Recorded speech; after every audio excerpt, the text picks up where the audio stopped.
такий незапланований був, але так як тема корупції піднялася на днях і гаряче обговорювана через одну сім'ю, я думаю, відомо всім нашим глядачам, і ми вирішили справді підняти це питання корупції в Україні. Тим більше у нас багато думок стосовно цього, і тема така дуже об'ємна, багатошарова, да, ця проблема, вона турбує, в принципі, всіх українців, і рано чи пізно ми мали її підняти. І сьогодні от ми спробуємо розібратися з нашою компанією наших найкращих медоїдів: Андрій Рипула, Міша Штейнбок, Саша Чекмарьов і я, Таня Гукало. І будемо і самі розбиратися, і вам пояснювати, так, і зачепимо це питання з різних сторін. І першим у нас почне Андрій Рипула, який, власне, ініціатором цього ефіру був, тому тобі, Андрій, слово, будь ласка, давай, що ти хотів сказати. Так.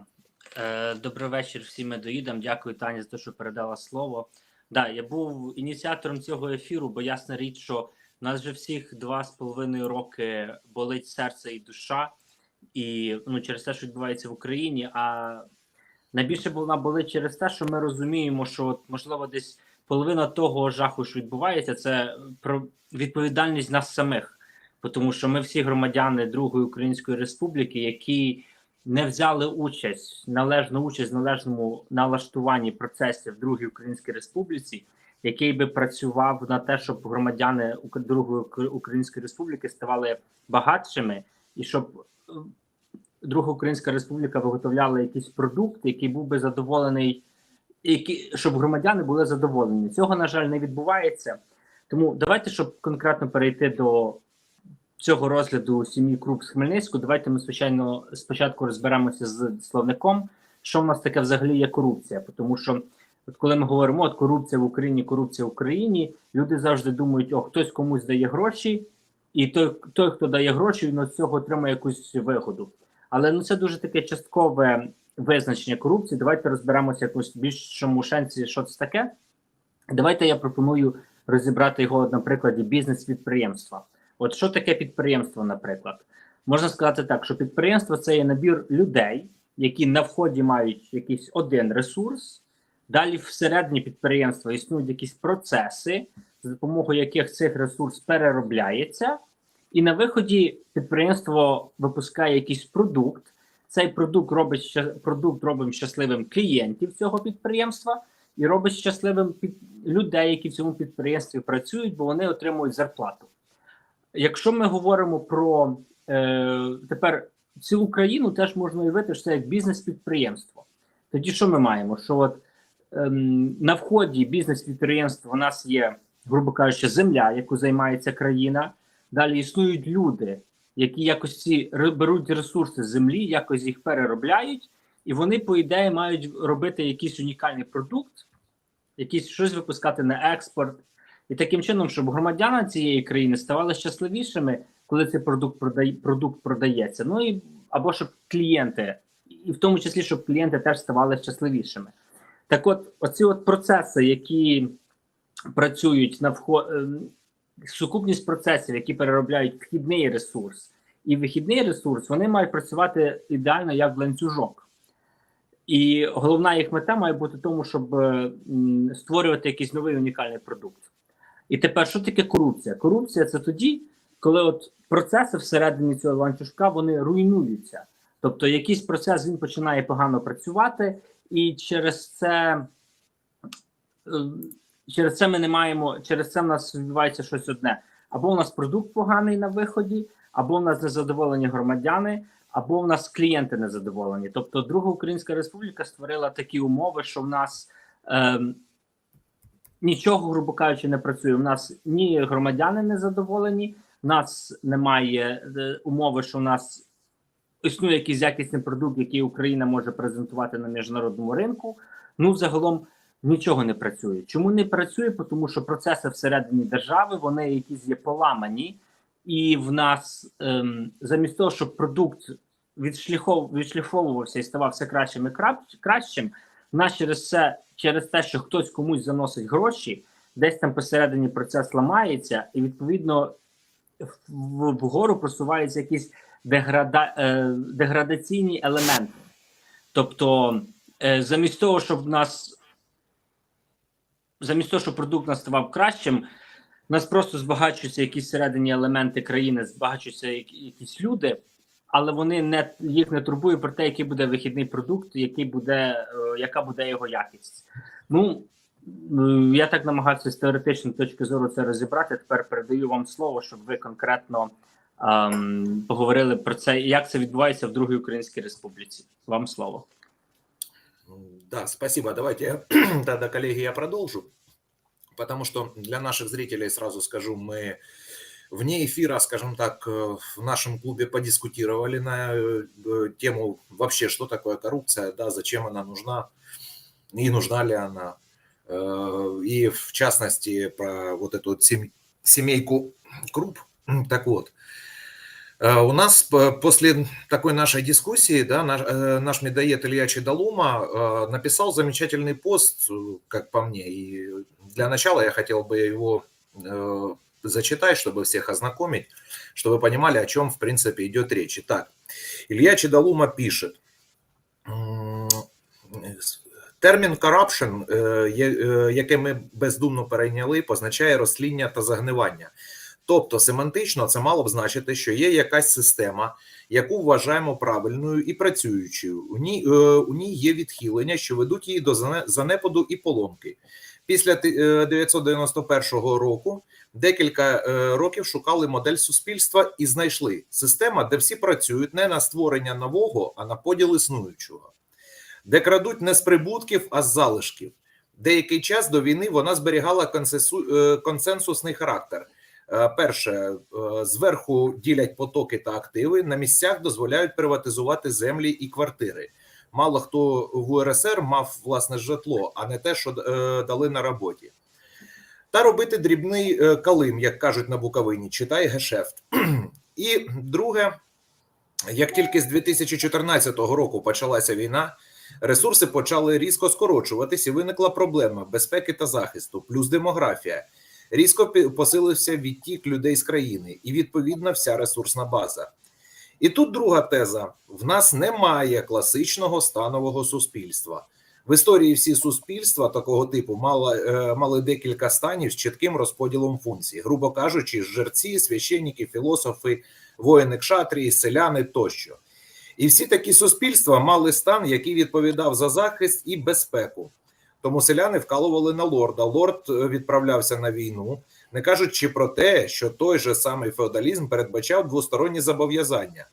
В нас же ті, хто ділять ресурси і блага, відмовилися брати на себе безпеку чи хоч якесь зобов'язання і перенесли все на хлопів. Це якби в Речі Посполитій шляхта з її привілеями сказала, найдуть на турків захищати отчизну кріпаки-хами. Окремі так і робили, але загалом вони розуміли, хочемо правити і мати привілеї, маємо в сфері безпеки вкалувати. Як нема в нас еліт, а є антіеліти за Олексієм Арестовичем, так і нема в нас станового суспільства, а є квазістанове. Тому в нас не феодалізм, а радше те, що Юрій Романенко назвав неосвічений феодалізм. Є антіеліти, які ділять потоки. Є дві підгрупи, які прагнуть стати антіелітами, бюрократія, ломи, обслуга. В цій системі зібрані крупи. Це норма, не відхилення, не корупція в значенні цього слова. Тобто він тут зазначає, що в нас нема системи, в якій би корупція була відхиленням, тому що ну, типу, суспільство, в якому ми зараз живемо, для цього суспільства корупція – це настільки норма, що її не можна вважати чимось таким космічним. Це від мене вже ремарочка. Боротися з корупцією в такій Україні – це все одно, що виділяти горілку на боротьбу з алкоголізмом. Питання в тому, як і на яких принципах заново створювати проєкти, що він може взяти з попереднього як досвід та урок. Ну, такий ранковий потік думок. Ну, честно, как по мне, пост длинный, объемный, обстоятельный, и вот я предлагаю по нему немножечко подискутировать, пройтись. То есть кто что для себя из этого поста вынес, услышал, пожалуйста. Я, с вашего позволения, я дам свою оценку в конце. Окей, я могу включиться сразу, подхватить мысль Ильи и попробовать ее развить немножко как через свою призму, как я это вижу.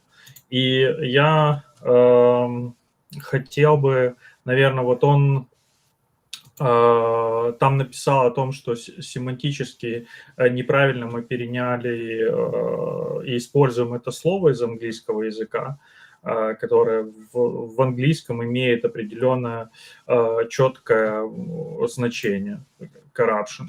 И я как раз хотел вот от этого оттолкнуться. И сейчас я попытаюсь, если у меня получится, пошерить экран. Нет, скорее всего, что не получится. Ладно, я тогда просто зачитаю из словаря. У меня здесь открыто, что вообще значение самого слова corruption. Dishonest, illegal or immoral behavior, especially from someone with power. Бесчестное или нелегальное, либо аморальное поведение, особенно кого-то, кто наделен властью. И тут мы видим весь набор, абсолютно Илья прав. У нас нет ни морали, ни закона, ну и там про честь можно разговаривать, у кого и какая она есть, поэтому полностью поддерживаю тезис о том, что этот термин используется неправильно, и этот термин используется по большей части для забивания там баков и просто демагогия, что коррупция, с ней надо бороться, коррупция, коррупция, коррупция. А получается, что коррупция – это просто вот классическая, есть прекрасно просто в украинском языке два слова, которые описывают всю эту систему. Это кумовство и хабарництво. Вот кумовство и хабарництво, вот это вот то, на чем построена вся эта система, никакой там коррупции нет. Потому что абсолютно верное замечание о том, что коррупция – это когда что-то портится хорошее, то, что изначально работало хорошо, кто-то пришел и начал это портить. Вот тогда это коррупция. То есть нелегально, да, нарушаем законы, которые хорошие, которые работают, да, которые там права, система нормально работает. Мы эту систему коррумпируем, она, значит, начинает плохо работать. Наша правовая система украинская изначально написана так, чтобы создавать коррупционные ворота, да, там, возможности. И законы пишутся не для того, чтобы их соблюдать, а для того, чтобы их нарушать. То есть Миша, мне, пожалуйста, извини, я тут чуть-чуть тебя поправлю. Не для того, чтобы их нарушать, а для того, чтобы их можно было обойти с целью получения своего личного гешефта. Это как бы технически не совсем нарушение, но как бы уже и не соблюдение. Да, извини. Ничего, да, но просто некоторые законы прям пишутся для того, чтобы их надо было нарушать, потому что ты не можешь следовать этим законам и вести там нормально какую-то деятельность. У нас таких законов очень много. Граждане, юристы там очень часто об этом говорят. Я думаю, что, ну, у меня нет компетенции об этом разговаривать, но я столько информации об этом наслушался там и начитался, и я думаю, что не я один. Это широко известные факты, да. И, то есть, о какой морали мы, о какой там честности, чести, вернее, там мы говорим, и какая же коррупция, если вся система построена на кумовстве и хабарництве, да, там и взяточничестве. И я придумал название этого эфира, что, исходя из вот этих рассуждений, в Украине нет никакой коррупции. Коррупция – это просто такое знамя, с которым бегают условные какие-то борцы с коррупцией, и которые за все хорошее против всего плохого, и создают как бы видимость бурной деятельности. На самом деле занимаясь своими делами. Да? Известно у нас, кто самые борцы с коррупцией в Украине. Мустафа Наем и Сергей Лещенко. Я думаю, что многие наслышаны, или вы очень быстро в интернете можете найти как бы информацию про деятельность этих антикоррупционеров. Далеко ходить не надо. Объекты вернее, проект по защите объектов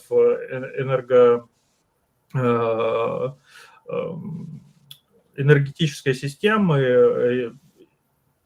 У Юры Романенко на канале разбирали всю эту схему, как она работает, сколько там денег украдено и каким образом. То есть вот вам антикоррупционеры. Это просто красивый лозунг, которым можно поднимать на знамя, бегать, кричать, что я, значит, рыцарь в белых доспехах, а самому там левой рукой держишь это знамя, правой рукой какой-то там поток финансовый загребаешь себе в карман и деребанишь. Поэтому я считаю, что там Илья написал, что у нас нет в классическом понимании сословного общества. Ну, у нас просто сословное общество не классического плана, а такого неофеодально-криминального плана. Потому что я считаю, что это проблема не, собственно, Второй Украинской Республикой, которая там республика криминалитета, грубо говоря. Это не гражданское общество, это не республика всех украинцев. Это республика определенной прослойки людей, которая эту республику создавала с совершенно понятными целями. Это скрытая и явная элита советской Украины просто выходила в кэш. И вся вот эта история началась не в 91 году и не после 91 года. Вся эта история началась вот тогда при распаде Российской империи. И я напомню, что так называемая жовтнева революция, да, это на самом деле переворот, после которого коммунисты захватили власть у Временного правительства.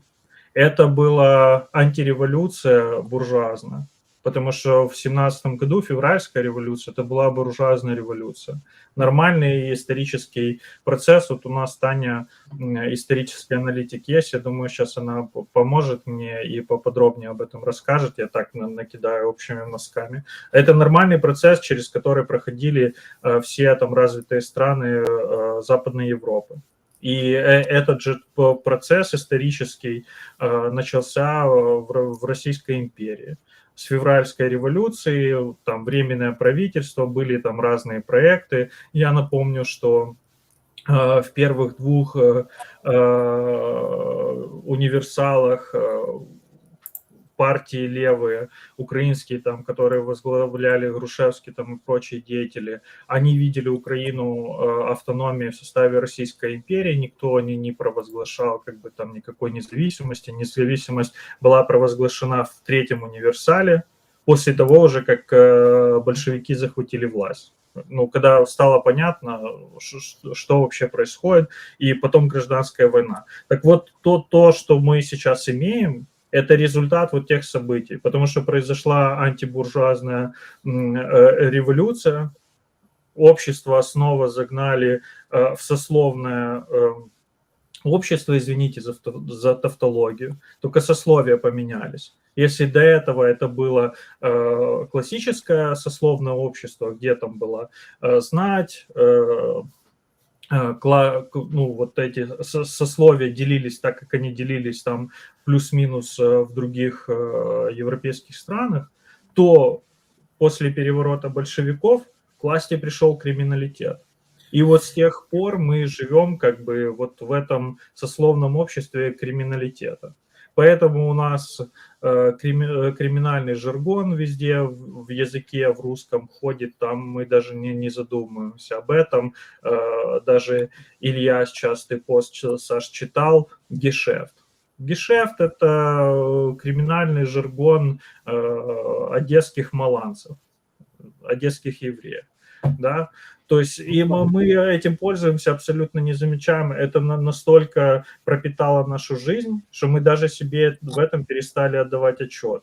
И есть такая старая шутка, что почему в Советском Союзе так любили немецких овчарок, потому что половина страны сидела, а вторая половина охраняла. Шансон – самый любимый жанр музыки в русскоязычном информационном поле, да, там, и все вот это вот. То есть мы живем в неофеодализме криминалитета. Соответственно, все, ну, я, например, вырос в 90-х, все эти там браты, бригады и вся вот эта вот движуха, мы фанатели, там, это была наша культура, в которой формировалось наше поколение. И это же не взялось, это же не появилось в 90-х. Это логичное развитие того, что предшествовало этому. Поэтому корни нужно искать именно там, ну, на мой личный взгляд. И я предлагаю вот вас подискутировать, у кого какие мысли по этому поводу есть. Там ты органично по Стані передав, поэтому дам вам слово. Я думала, що ти будеш говорити, бо по тобі прям видно. Ну ладно, я так зараз трохи накидаю. Я продовжу думку якраз і Іллі, і Міші одночасно, тому що вони, скажімо так, хронологічно, якщо брати історично, ну, йдуть. Виходить, що про що говорить Ілля? Що раніше було чітке станове суспільство, кожен займався своїм, я так зараз простими словами, так? І селяни, да, оці, ну, нижчі верстви, якби там уже обідно чи ні, ну, вони були. Вони займалися господарством, працювали на пана, мовно так. Да? А шляхта була, яка займалася, власне, війною, да, там, і, ну, там, політичними питаннями і так далі. Було там духовенство, ну це вже не важливо. Просто тут питання в тому, що була верства населення, яка конкретно от і державотворенням, і війною займалась. Ну, наші там були і козаки окремі, які теж окремий стан, можна сказати, які хотіли урівняння з шляхтою, це теж друге питання, але в них теж були селяни, які на них працювали. І хоча там козаком міг стати, в принципі, кожен, да? Ну майже кожен, але все одно вони тоді переходили вже в вищу верству, да? І займалися вже своїми справами, а селяни займалися селянством. Тому раніше було так, да? Тоді переходить вже, ну, те, що вже говорить Міша, що сталася революція, повалена ця стара система і утворюється інша, де справді ті, що наверху, вони все в собі, всі ресурси, да, і владу зосереджують, і, ну, і між собою їх розподіляють. І, ну, а нижчі верстви, вони як реально в такому стані холопів, як би це обідно теж не звучало, але от вийшло так, що ніби верх і низ став, да, грубо кажучи, там. І, ну, деякі люди, які там намагаються потрапити до верху і так далі, ну, проміжна ланка, але вона, ну, якби така плаваюча, скажімо так. І це все справді я згодна з Мішою, що воно, ця система, яка зараз у нас, вона йде з Радянського Союзу ще от звідти. Та, вона там навіть сильно не видозмінювалася особливо. І те, що Ілля і Міша говорять, що зверху є там прослойка, яка от займається, ну, вони займаються тим, що вони ресурси поглинають. Ті, які от у нас ще є, вони їх поглинають і нічого, по суті, нового не створюють, не збагачують там, да, нашу державу. А тільки от вони, ну, по суті, от, як вампіри, да? Вони як вампіри висмоктують те, що залишається. І зараз от війну, що, ну, те, про що Ілля, у нас та верства населення, яка якби не еліта, да? Не антиеліта, бо в нас немає еліт в класичному розумінні, ті, що умовно там і селяни, так, да, клас понижче, і, ну, там, і робітники, отак, такі оці от люди, да, скажімо, що не з еліт, вони пішли воювати. Тобто, якщо раніше була конкретно там, що кожен займався своїм, зараз ті, хто вважав, ну, да, те, що Ілля пише, типу, умовний хлоп, він і воює, і там, да, хто волонтерить, ну, на собі війну намагається от цю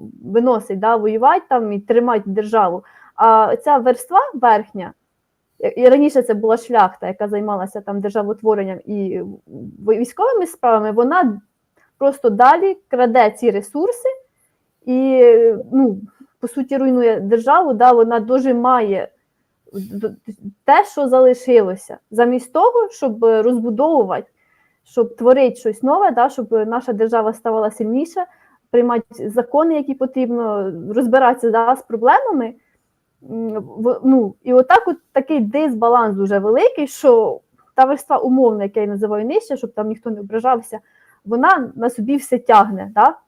А антиеліти наші, вони от, ну як антиеліти, вони тому і анти. Вони далі те, що можна, ще забирають, і докрадають, і їм абсолютно байдуже. Та там війна, не війна, це все. От вони живуть своїм життям. Реально, і якщо там щось трапиться, таке прям вони вийдуть, будуть далі жити, у них скільки накрадено, що, ну, що їм якось реально там буде ще і внукам, да, і правнукам. І от це, що Ілля, це він підкреслив в своєму пості, що так от у нас сама система, вона ну, не corrupted. Вона так створена спеціально, щоб ця верхня прослойка збагачувалася, а от нижча прослойка виконувала всю чорнову, умовно так, в лапках роботу. І в прямому і переносному сенсі. І тому це в нас проблема така. Не тому, що системою є корупція, а тому, що система сама по собі гнила, вона так створена, щоб так працювати. У неї такі правила ізначально, да? Так задумано. І тобто нам оце, ну, це розмови, що типу, ми поборемо корупцію, вони не мають сенсу, тому що нам реально нам тільки ламати систему і створювати нову, де будуть, ну, яка буде така здорова система, і яка буде працювати на збагачення. Да? А якщо буде корупція, то ну, це буде в класичному розумінні, але поки в нас такого нема. У нас сама система дуже гнила і спрямована на те, щоб да, от, умовні там пани да, сучасні збагачувалися, а умовні сучасні холопи далі всю чорнову роботу робили. Отак я скажу поки, і там передаю вже пас Саші. Він сильно хотів прокоментувати. Смотрите, мы все вместе, да, и благодаря посту и посту, и благодаря тому, что мы тут как бы живем, да, мы, извините, я не буду сейчас подбирать слов, мы в этом говне варимся каждый день уже на протяжении скольких лет, да, и что мы видим? То есть, если поначалу, как уже неоднократно говорил, да, Алексей Арестович, у нас был такой общественный договор, что типа мы не трогаем вас, вы не трогайте нас, да, такое общество счастья, никто никого ни за что не наказывает, то сейчас уже, ну, как бы, не хотелось бы говорить благодаря войне, да, потому что война это все-таки страшно, но в том числе и благодаря войне назрел раскол. Раскол вот того старого общественного договора, когда низа уже говорят, мы не хотим и не можем, а верхи отвечают, слушайте, а мы не понимаем, как по-другому, мы не умеем по-другому. И вот для меня вот это вот как бы трагедия, когда верхи не понимают и не умеют. И я бы даже объединил сразу несколько слов, они даже не хотят пытаться научиться по-другому и не хотят понимать. Зачем? Чтобы что? Ну так же ж удобно, правильно? Ну зачем? Зачем меняться? Зачем как бы делать что-то на общее благо, да? Как я уже не раз проводил этот тезис, что когда у тебя есть общее благо, высшее благо, там, как его ни называй, у тебя есть твое персональное от этого. То есть ты тоже, ну, ты богатеешь пропорционально, равномерно со всеми. Ну, я понимаю, что да, неравномерно, да, не пропорционально, но тем не менее. То есть, когда у тебя есть возможности, ты дальше все зависит от тебя, как от человека. Ты или пан, или пропал. То есть, или ты что-то делаешь, развиваешься, ты, соответственно, получаешь больше плюшек, больше дивидендов, или ты нифига не делаешь, сидишь, извините за выражение, на попе ровно, и все нормально, все хорошо. Но ты тогда точно так же, как пел Владимир Семенович Высоцкий, родился баобабом, значит, баобабом ты и умрешь. Но тут я о другом подумал. Мы проблематику, в принципе, плюс-минус вот в эфире, да, накидали за первую половину эфира. Я хотел бы плавно от проблематики перейти к способам ее, ну, не то чтобы решения, а может быть хотя бы к первому этапу излечения. Вот, я не знаю, как правильно сказать. Значит, смотрите, я вижу здесь два пути, как в анекдоте. Путь первый – это кнут, второй – это пряник. И сочетание, да, это все гениальное просто, да, и сочетание этих двух путей даст как раз требуемый результат. То есть, что подразумеваю под кнутом? Под кнутом я подразумеваю жесткую, ну, реально вообще, вот взять всю законодательную базу Украины, которая есть, которая, начиная от Конституции, как высшего закона, и заканчивая самым последним там подзаконным актом нормативно-правовым. Просто взять, отменять и переписывать, переделывать, переделывать, переделывать. Я не говорю, что вот там условно сейчас остановились боевые действия, завтра не работает ни один закон. Нет, это не так. Да, Миш? Саша, это ты уже перешел к реализации. Это уже ответ на вопрос «как». А мне кажется, сначала надо поставить вопрос «что?». Ну окей, давай попробуем поставить. Просто Я как человек-практик, да, я сразу перехожу к «как». я понимаю, просто если мы сейчас все разрушим и ничего тут же не построим, то, ну, как бы это коллапс, хаос, это просто коллапс государства будет. И, ну, я, например, по своей профессиональной деятельности сталкивался не раз с перестройкой компаний, когда компания полностью перестраивается там на новые какие-то бизнес-процессы, которые вообще кардинально отличаются от тех, которые до этого действовали. Это никогда не делается, что мы останавливаемся, все ломаем, что-то новое, потому что это коллапс бизнеса. Это всегда параллельные процессы, ты рядом старая схема вся работает, ты рядом выстраиваешь параллельно новую. Ты берешь какую-то тестовую команду, тестовый отдел, ты там все разносишь, пока весь твой бизнес работает, продолжает генерировать кэш, ты в каком-то одном подразделении делаешь эту трансформацию, когда она становится успешной, ты это масштабируешь на всю компанию.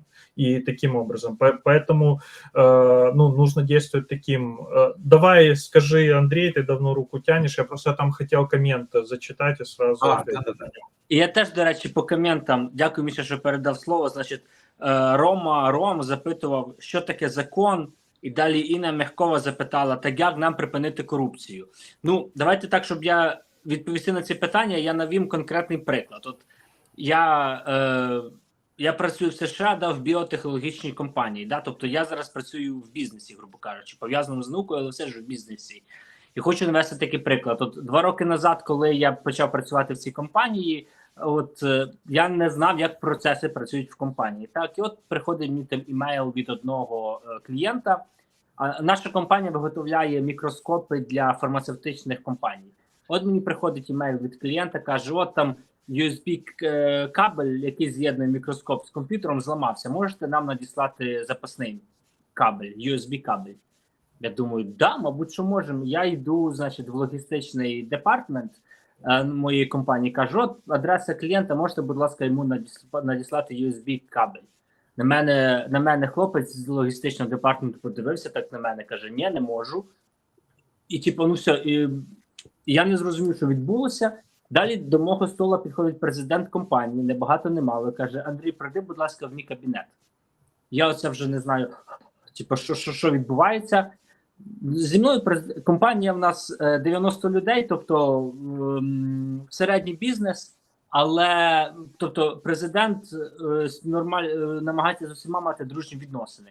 Він мене сядеть, вона мене саджає за свій стіл, робить мені чай, каву, спокійно говорить, каже, Андрію, я розумію, що ти молодий ще хлопець, що ти ти ще вчора там був, захистив свою дисертацію, ти ще в бізнесі ніколи не працював, тобто я розумію, що ти не знаєш, як відбуваються процеси, давай я тобі поясню, як в бізнесі працюють процеси. І вона мені починає в себе на дошці малювати блок-схему. Значить, каже, якщо нам треба надіслати USB-кабель, тобто він коштує стільки, $10 коштує. Він каже, ми його просто так не можемо надіслати. В нас існує процес. Як процес відбувається? Каже, ти, якщо хочеш надіслати USB-кабель, ти маєш надіслати імейл клієнту з чеком. Далі клієнт має нам надіслати дані свого банківського рахунку, і на тому має бути написано, будь ласка, продайте мені 1 кабель. Це називається Purchase Order. Може, Міша чув PO, Purchase Order. Тобто клієнт надіслає Purchase Order, Далі цей purchase, значить, платіжний документ, він йде в наш логістичний департмент. Логістичний, значить, програма комп'ютерна автоматично щитує це. Вона бере, що один USB-кабель має бути віднятий з інвентаря і має бути надісланий на таку-то поштову адресу. Каже, оце наш процес. Тобто перший крок – ти надіслаєш чек, далі другий крок – клієнт має це оплатити, третій крок – оплата йде в логістичний департмент, четвертий крок – значить, програма зчитує, віднімає з інвентаря один USB-кабель, і п'ятий крок – USB-кабель відправляється до end-юзера, до клієнта.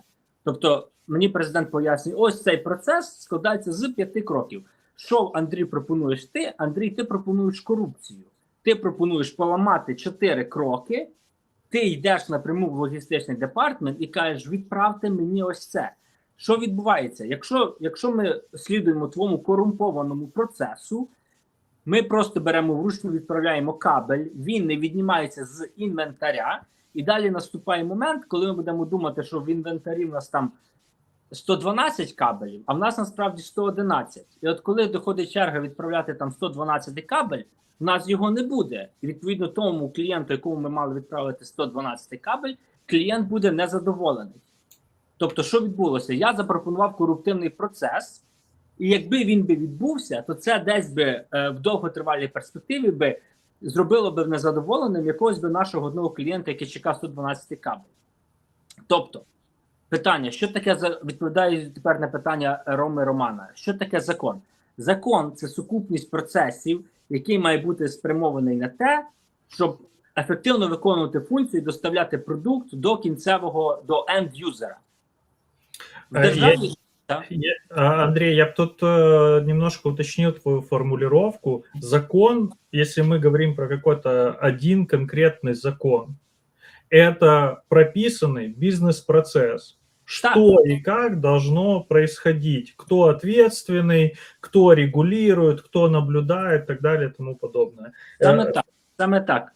І далі от Інна Мягкова запитала, чи є люди, які припинять корупцію? Так, це всі ми. От Інна Мягкова, скільки разів ви давали взятки в житті? Або скільки разів вам давали взятки в житті? От дуже просто. Перестаньте давати взятки і перестаньте брати взятки. І все, і це буде перший крок. Стоп, коллеги. А теперь я прошу прощения, я перебью вас обоих, потому что вот тут мы заходим в такую интересную плоскость. Давайте, все то, что мы говорим, это здорово, хорошо, правильно. А я хочу побыть адвокатом дьявола. Я хочу побыть адвокатом вот этих вот коррупционеров. Причем коррупционеров я хочу побыть адвокатом именно и с той, и с другой стороны. То есть и тех, кто берет взятки, и тех, кто эти взятки дает. Ну вот давайте, вот хорошо, я прихожу, то есть у нас построено, окей, мы здесь уже про 1000 раз говорили про то, что вся система в стране, в государстве построена так, что, извините, не подмажешь, не поедешь. Хорошо. Ну, например, условно, у меня ребенок в детском саду что-то там сделал, да, там воспитательница ее там отругала, там сама устранила эту неполадку, да, я как бы прихожу, я извиняюсь, и в благодарность за то, что она там не эту систему, ну, скажем так, не подняла эту проблему на уровень выше, благодаря которой там у моего ребенка могли бы быть проблемы вплоть с исключением из детского сада, что создало бы потом, соответственно, проблемы для меня. Господи, да мне проще воспитательнице шоколадку принести, шоколадку, просто поблагодарить, спасибо, да, я ее там сам накажу, ее, неважно, ребенка. Но вам спасибо за то, что вы не стали это все раздувать. Коррупция ли это? Так, це корупція. Правильно, это коррупция. Має бути механізм покарання. Смотри, подожди, это зависит. Это на самом деле зависит. Вот что сейчас рассказал Андрей. Коррупция – это когда есть какой-то бизнес-процесс прописанный, и ты его обходишь, ты его нарушаешь. Вот это коррупция. Окей, если у тебя ребенок нарушил какие-то правила в детском саду, и не пошло это по бизнес-процессу, который соответствует этому нарушению, а ты шоколадкой порешал этот вопрос, с воспитательницей напрямую, это коррупция. Ну, А если я- просто никакого бизнес-процесса нету, и проявила воспитательница какую-то инициативу личную, и как-то разрулила ситуацию, которая не предполагалась к разруливанию вообще в принципе, то это ты ее отблагодарил. Понимаешь, как бы разницу? И Хорошо, смотри, да, хорошо, я ее отблагодарил, окей. Теперь второй момент. Смотри, вот я очень рад, Миш, что ты сейчас сказал эту фразу. Потому что дальше я перейду именно к конкретному примеру. Семья Круп. Нифига себе, глава МСЭК. Приходит какой-нибудь гражданин, который, ну, мягко выражаясь, не хочет идти на фронт. Вот не хочет. Или еще что-то надо ему порешать. Даже не важно, там, бог с ним, с тем фронтом. Ну, мало ли через медицину можно, да, сколько вопросов и в каком ключе решить. Вот надо ему порешать. А он приходит и совершенно искренне просит, говорит, а давайте, помогите. Она, конечно, а я вам занесу. Она ему делает, сначала делает то, что ему надо, а он потом ей приносит за это деньги. И скорее всего, что так и было в большинстве случаев. То есть деньги не брались наперед. Я говорю еще раз, скорее всего, я не утверждаю. неважно, в какой момент взялись деньги. Важен сам принцип. Существуют правила, бизнес-процессы, которые называются там законы, либо регуляция, и ты с помощью денег ее обходишь. Все, это окей, суть коррупции.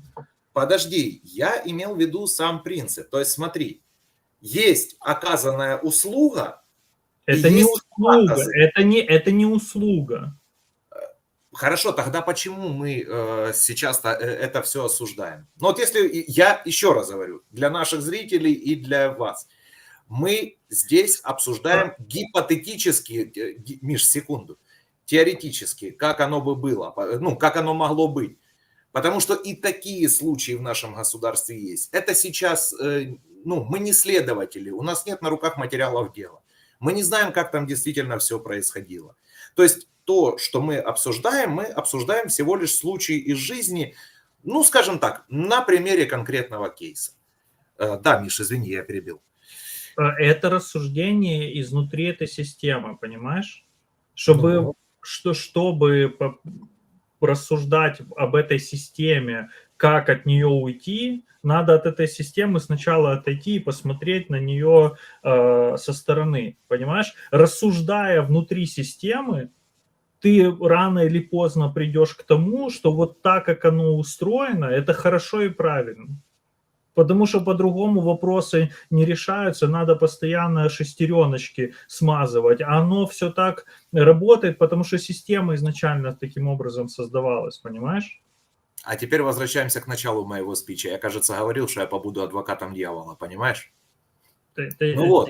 Так я понимаю, и это ты очень правильный вопрос задал, потому что вот этот, я тоже на этот комментарий Инны хотел Мягковой ответить. Она тут писала, если в Украине здоровые силы, способные противостоять сложившейся системе воровства реальными мерами пресечения, а не только обсуждением. Это вот то, что Андрей сказал, что просто не участвуйте в этом.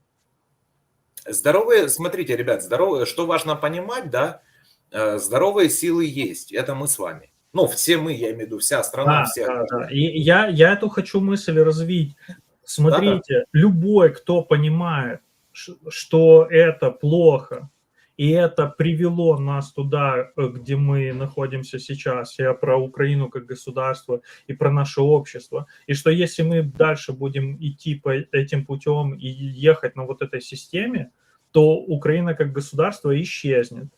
Ее поглотит там Россия, там еще кто-то, не знаю, там начнут там деребанить соседи, неважно, как это произойдет, государство само сколлапсирует. Потому что люди, вот мы с Андреем уехали из Украины. Я не знаю, почему уехал Андрей. Я уехал от всего вот этого говна. Я это хотел сделать давно, я к этому годами шел целенаправленно. Я там половину, ну не половину, но очень много времени своей жизни я к этому шел, чтобы уехать и не жить в этом. И у меня было несколько ключевых моментов в жизни, когда я этот вопрос понял, как это все работает, я ужаснулся просто.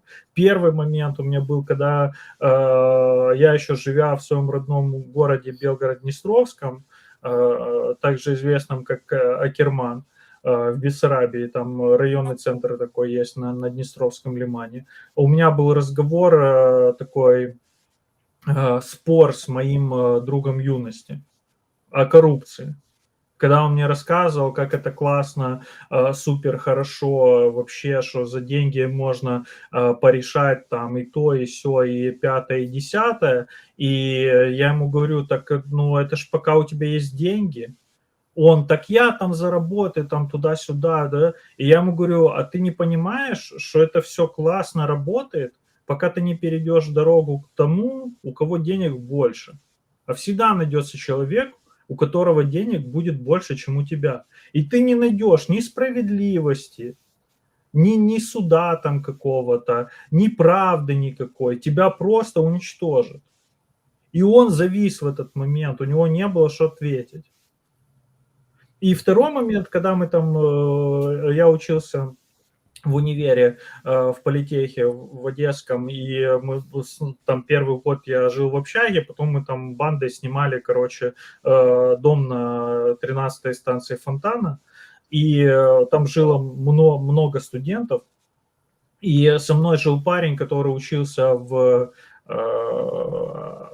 юридической академии. И как он сидел там, мы, короче, перед сессией там сидим, пивко пьем, а он сидит там, достал, короче, пачки долларов и сидит, короче, там считает, маслает по конвертам, раскладывает. Я его спрашиваю, а что ты делаешь? Говорит, ну как, к сессии готовлюсь. Я говорю, в смысле? Ну, говорит, вот там туда 200 баксов, туда 400, там 500, там туда-сюда. Я говорю, а как бы самому там сдать? Не, ну, понятное дело, все же как бы, все знают, как все работает, но а попробовать как-то сэкономить, самому что-то подучить, сдать? Он говорит, в смысле? Что значит самому сдать? Ты чё? Миша, вот тут медоеды реагируют на твои слова, да, вот наш медоед, который так и подписан в чате, медоед, пишет, твоя коррупция заканчивается там, где начинается коррупция другого. Вот, так я закончу историю. Короче, он там насчитался, что ему там сколько-то там $2000 или сколько надо на сессию. Огромные деньги для меня тогда были, вообще в голове не укладывалось. И я ему говорю, так а как, а что, как, куда вообще, это как? Он мне там потом, я потом там пойду в ВВ служить на год, там за это надо заплатить столько-то. А потом мне там в школу судей я, короче, пойду, там надо там 10 или сколько тысяч долларов заплатить. А потом типа там за диссертацию какую-то, еще какую-то херню, там еще 20 тысяч долларов. Короче, он там насчитал типа в районе 100 тысяч долларов, что ему вся учеба, его вот это юридическое обойдется. А на тот момент я там думал, как купить квартиру в Одессе. На тот момент на Черемушках в Одессе однокомнатная квартира 50 тысяч долларов стоила. А он 100 насчитал. Я говорю, а как ты эти бабки будешь отбивать? Он говорит, так у меня уже там в хозяйственном суде, короче, в Одессе местечко этого самого... там какого-то ассистента, там судьи или секретаря, что-то такое. Я, говорит, эти бабки за ход 2 спокойно отобью. И я сижу так вот, у меня тут пиво пенится, короче, знаешь, в стакане. И я понимаю, в какой стране я вообще живу. И вот с тех пор, это было там, хер знает сколько лет назад, с тех пор я целенаправленно свалить из этой страны. Потому что я так жить не хочу. Я не хочу жить в стране, где люди во власть идут для того, чтобы зарабатывать деньги. Ну, воровать, но они это называют зарабатывать. И сословность общества именно в этом и состоит. Люди рассматривают должности как средство обогащения. Люди идут в государственный аппарат работать не для того, чтобы реализовывать какие-то свои таланты, какое-то свое видение, призвание, там, просто чтобы обогащаться. И у меня есть куча знакомых там, друзей, которые мечтали стать там прокурорами, пошли в эту систему, поработали полгода, ушли и стали там какими-то адвокатами, правозащитниками, потому что, ну, я вот с одним из моих близких друзей разговаривал, я говорю, ты же учился, ты мечтал, он там умничка такой, все сдавал там сам, учился тоже в какой-то там юракадемии, там платил, при этом учился сам, зубрил, потому что у него была эта цель, он этим горел. Человек этим горел, пошел работать в прокуратуру, через полгода ушел. Я говорю, как так? Это же вся твоя жизнь была. А он мне говорит, Миша, я пошел туда с наивным желанием что-то изменить, и я понял, что эта система просто ломает меня, я не хочу. Поэтому здоровые силы, вот эти, которые вы ищете, это вы и те люди, которые понимают, что так жить нельзя. И надо строить другую систему. Как эту систему строить, мы сейчас поговорим. Да, и вот теперь мы возвращаемся, я так понимаю, плавно к понятию «как». И то, что я говорил, и нам нужно в корне поменять для того, чтобы грамотно реформировать кнут, скажем так, нам надо поменять в корне две ветки власти. Это законодательную и судебную. Ну, потому что, ну, давайте честно, мы можем написать самые лучшие законы, но если при этом будут дерьмовые суды, ну, кто их будет исполнять, эти законы? Никто, правильно? Поэтому законодательное изменение, вообще коренная реформа, глобальная реформа этих двух ветвей власти нам необходимо просто как воздух. Это что касается кнута. А теперь что касается пряника. А что касается пряника, таким пряником, на мой взгляд, это мое субъективное мнение, может быть лишь трансформация экономической модели. Почему? Потому что коррупция, люди, которые, скажем так, дают, да, в основном предпочитают решать свои проблемы за деньги, занося кому-то, да, то, что Миша правильно назвал в начале эфира взяточничеством. Или решать через родственные, да, коррупция связей, родственные связи, там, кумовство, то, что у нас называется. Но люди, которые берут, ну, например, жил себе человек, да, вот как, опять же, как вот эти крупы, блин, я к ним постоянно буду возвращаться, потому что она ж, по сути, выросла с главврача до, извините меня, до начальницы МСЭК. И вот это то, что называется, вот когда человек был на какой-то низовой должности, да, ну, зарабатывал какую-то денежку, какую-то зарплату. Понятно, что всю жизнь на все не хватало. Тянулись, выживали как могли, а тут тебя судьба наверх заносит. И носишь уже не ты, носят тебе. И ты такой, блин, вот он шанс, Эльдорадо, класс. Я воспользуюсь. Ну что я, господи, я что, зря всю жизнь там тянула, там, семью, детей, там, последний кусок хлеба без соли доедала, там, извините, на всем экономила, постоянно себе отказывала. Ну вот же, казалось, ну, боженька смилостивился, ну вот же он, мой золотой шансик-то. Вот сейчас вот у меня дела пойдут, начинают нести тебе. И ты этим пользуешься, ты это принимаешь, ты считаешь, что это норма, ведь ты же носил. Ты носил, а теперь несут тебе.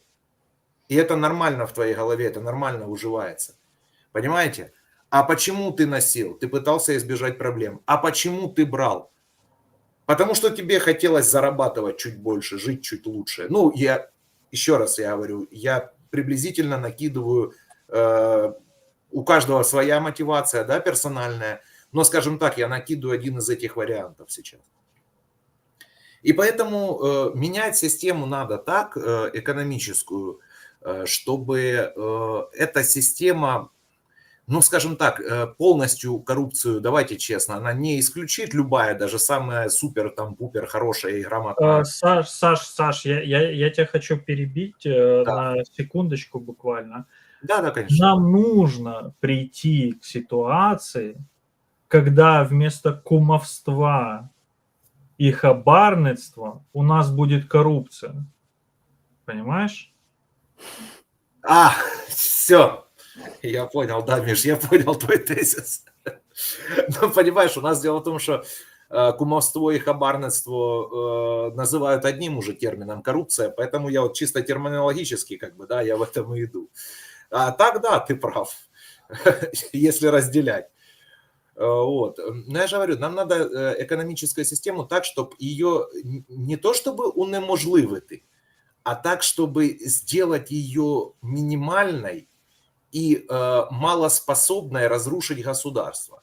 Потому что вот смотрите, там уже проводили очень многие блогеры, да, там и Юра Романенко приводил примеры с вот этим кейсом, и куча там других блогеров, и нардеп,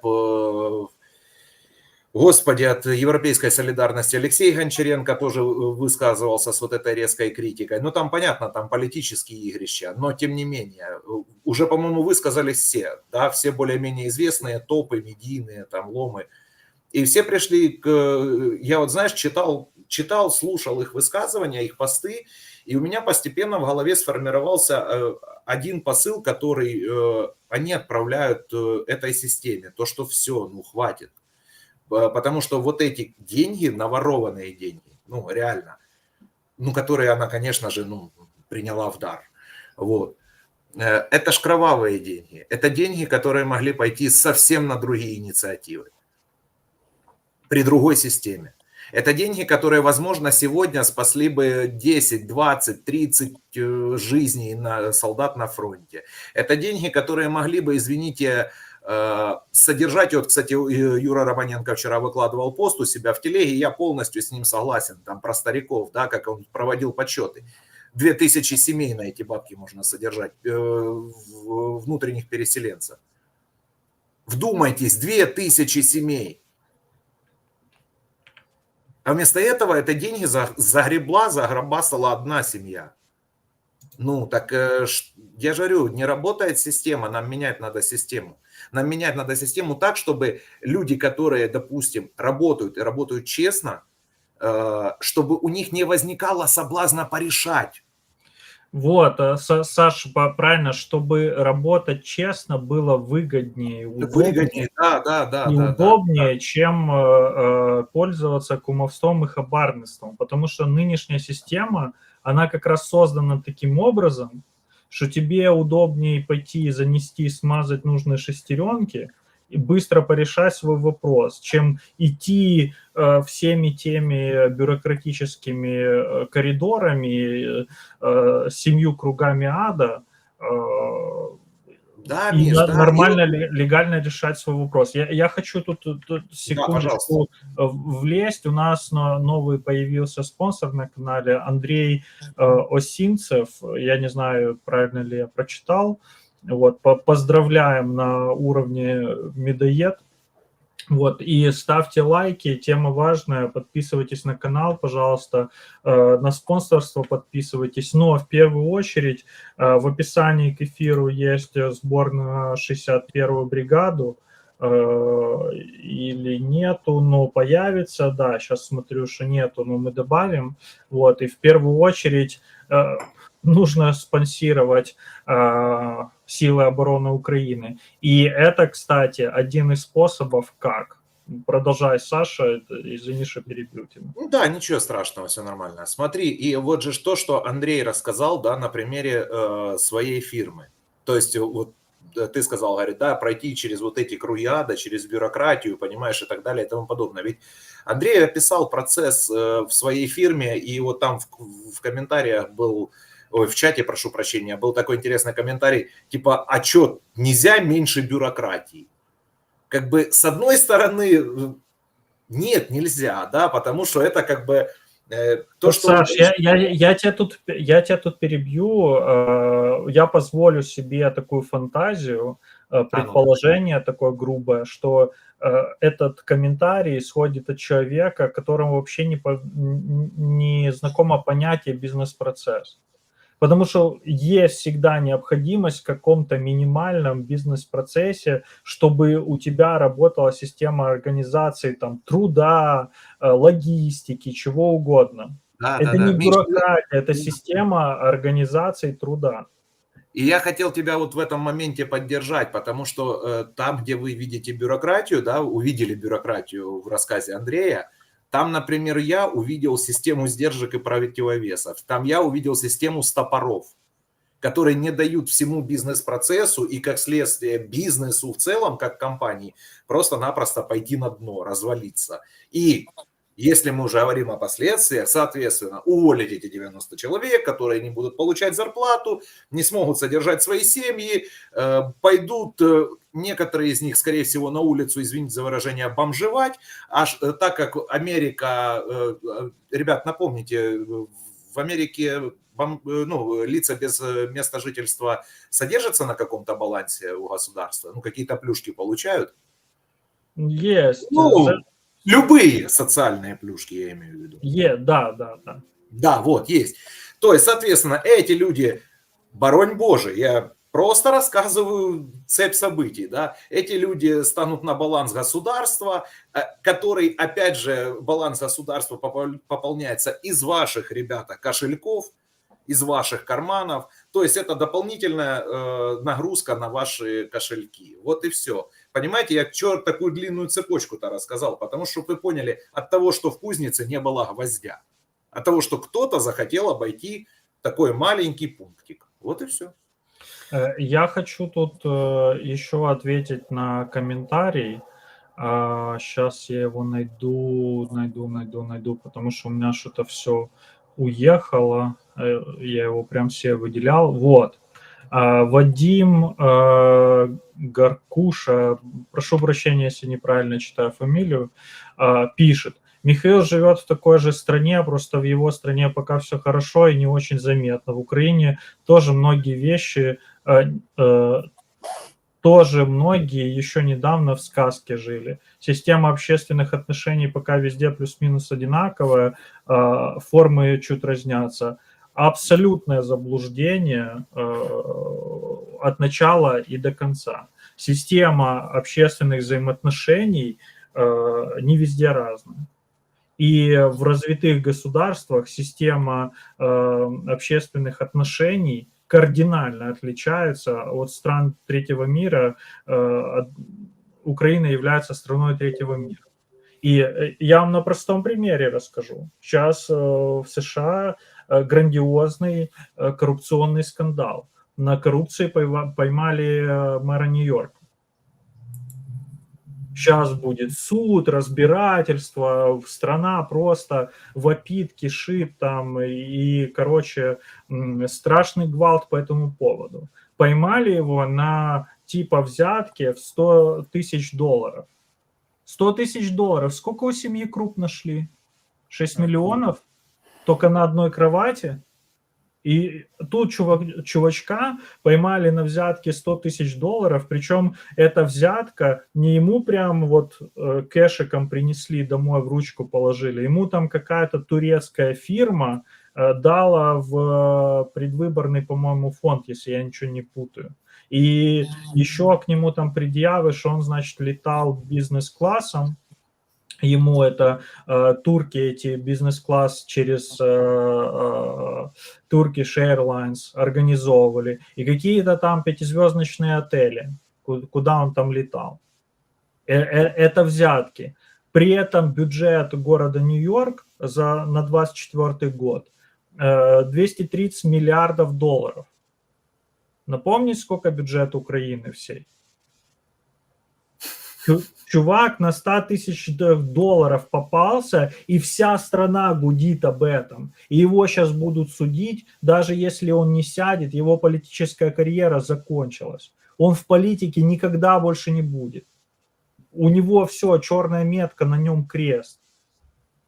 Недавно там были еще коррупционные скандалы, что там какого-то то ли сенатора, то ли конгрессмена из Нью-Джерси поймали, там у него там дома нашли слиток золотой, там килограмм золота. и там какой-то налик. Ну, это такой мелкий, короче, какой-то, я не знаю, депутатишка сельсовета в Украине. Ну, вот попался вот по масштабам того, чего у него там нашли, ну, вот примерно вот этого. Это я просто как разница общественных отношений, что люди на таком попадаются в стране с огромными бюджетами, богатейшей стране мира. И об этом гудит, во-первых, вся страна, во-вторых, политическая карьера этих людей тут же заканчивается, потому что институт политической ответственности существует. Вот вам Миша, разница в системе общественных отношений. да, Миш, и тут же вот Вадим Гаркуша пишет, так а в чем разница? У нас тоже скандалы, суды, разбирательства, гвалт. Разница в чем? В размере Разница суммы? в том, что политическая карьера этих людей заканчивается, они власть теряют раз и навсегда, у них даже мысли не возникает идти на выборы потом. Так, стоп, спокуха. Я предлагаю передать Андрею, Тане, они уже тоже руки тянут, хотят сказать, мы с тобой увлеклись. Значить, давайте я зараз щось скажу, а потім, Таня, давай я зараз щось скажу, ти потім підхопиш за мною, тобто готуйся, бо нас вже сексизм звинувачують, ні в якому разі Таня наш носій добра і світла, тобто ми чекаємо на тези Тані більше, ніж на ранкову каву. Значить, давайте я продовжу розмову. Ну, на рахунок того, Саша казав, що один з наших глядачів писав, що от для чого проходити таку бюрократію, на що всі ці кроки проходити. Значить, давайте я договорю історію, яка з президентом моєї компанії була. Ну, значить, що я молодий, ну як молодий, тільки почав другий тиждень на роботі, вона мені розписала цей процес, каже, значить, USB-кабель, який ти хотів надіслати, щоб його надіслати, треба пройти такий процес. Вона на мене не кричала взагалі, тобто нормально, я взагалі відчув, вона до мене сталася з повагою, що я для неї цінна, вона мене вислухала, мою позицію, вона зрозуміла, чому я так зробив, вона каже, значить, я розумію, що тобі хочеться зробити процес швидшим, щоб задовольнити клієнта, вона каже, але це вже моя друга компанія, і моя компанія вже, ці компанії, які ти зараз працюєш, ці компанії вже 15 років, і повір, такі процеси, які ти зараз пропонуєш, щоб в нас є процес 6 кроків, ти хочеш перескочити з першого зразу на 5, каже, ми це вже робили. І нас, оце от перескакування з кроку на кроку, ця корупція привела до того, що ми в рік втрачали по мільйону або два, ну тобто кілька мільйонів доларів доходів. Тому що ти зараз прийдеш, попросиш отак от USB-кабель відправити просто так поза процесом. Хтось, крім тебе, прийде, скаже, відправте цілий мікроскоп поза процесом. А цілий мікроскоп ціна там $500,000, наприклад, каже. Отам хтось там протягом року ти прийдеш, хтось прийде, той. Там ці речі не санкціоновані, наприклад, відправлення продуктів з нашого інвентаря буде накопичитися, і ми будемо втрачати гроші. Втрата грошей, це означає, що нам в кінці року придеться співробітників звільняти, щоб бо на нас не буде грошей виплачувати їхню зарплату. Вона каже, тобто ти зараз робиш вклад в того, що ми в кінці року треба буде звільнити, наприклад, тебе або якусь співробітницю іншу. Вона каже, натомість я розумію, що цей процес, правильний процес, який треба пройти за 6 кроків, він повільніший, але в довготривалій перспективі він робить так, що прибуток компанії зростає, тому що якщо кожен процес правильно регулюється, то він робить так, що в кінці місяця там, чи в кінці кварталу прибуток компанії потихеньку зростає, і в кінці кінців багато людей, ну тобто всі співробітники компанії мають отримують якийсь там новорічний бонус, да? Тобто, що вона мені каже, що ми пробували робити процес так, як ти, перескакувати з місця на місце, і в нас результатом був те, що ми втрачали прибуток, або ми сідали всі разом, логічно продумували процес, і результатом нашого продумування процесу, цієї бюрократії, стало те, що у нас прибуток компанії почав виростати. Тобто, і ще такий момент, вона каже, що ти, якщо хочеш ввести новий процес, будь ласка, ось у нас є департамент операцій, ти туди йдеш і пропонуєш, каже, я хочу ввести такий процес. Тобто, будь ласка, розгляньте, чи мій процес, типу, чи він пройде валідацію, чи може він в кінці кінців збільшити прибуток компанії. І я це все слухаю, і я зрозумів, так це ж тоді бізнес-корпорація, це тоді можна розглядати, що це як маленька міні-держава, що в нас є процеси налаштовані, процеси будь-чому, наприклад, процес в дитячому садку. От якщо дитина погано поводиться, значить має бути процес, як покарати дитину або її батьків. Тобто, якщо процес неправильно виконується, тобто має існувати система покарання.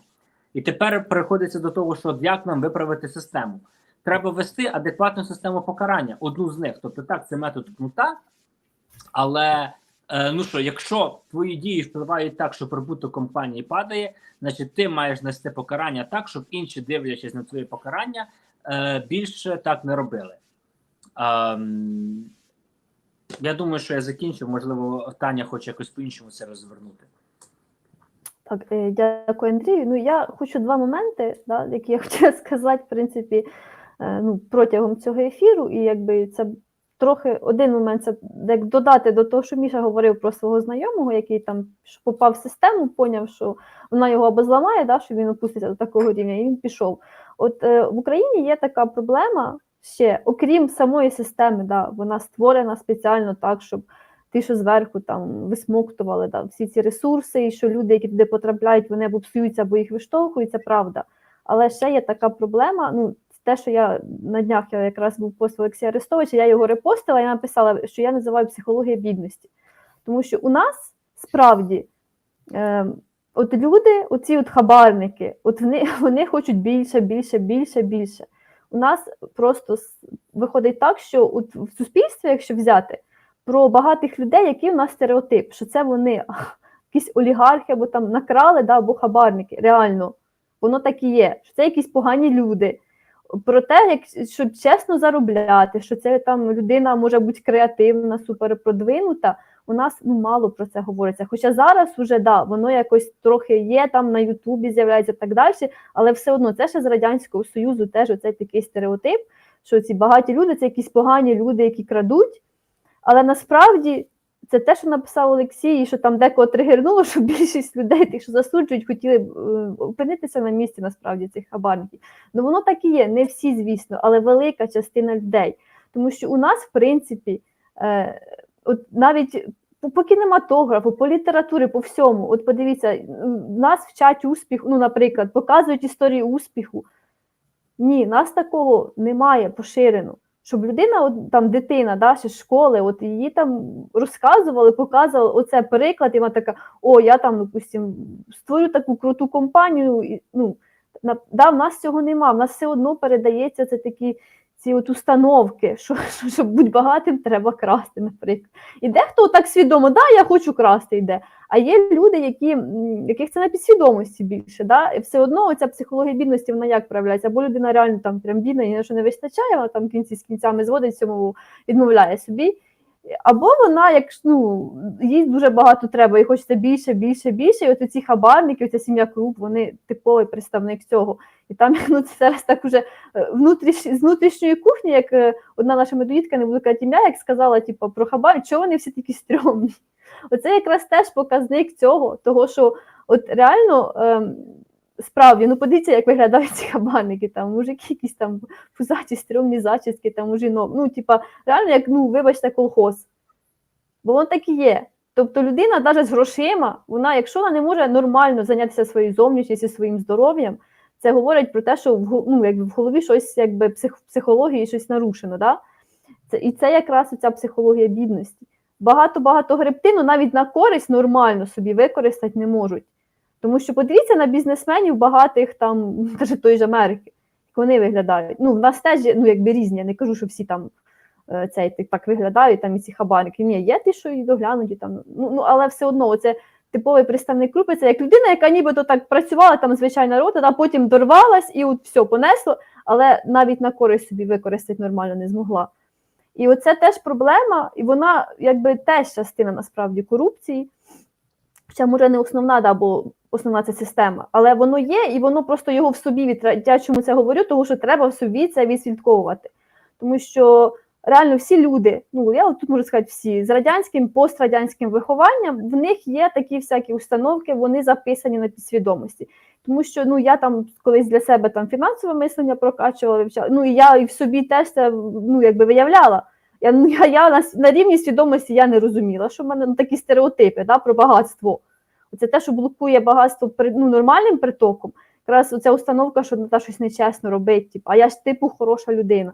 Да? Але ну, воно заважає з однієї сторони тобі заробляти, а з іншої, коли ну, такі люди потрапляють в систему, вони, ну, багато з них стають частиною цієї системи, тому що от вони отримують собі це джерело доходу, да, таке. І мета що? Ну, тя, всі беруть і я беру, да, якось.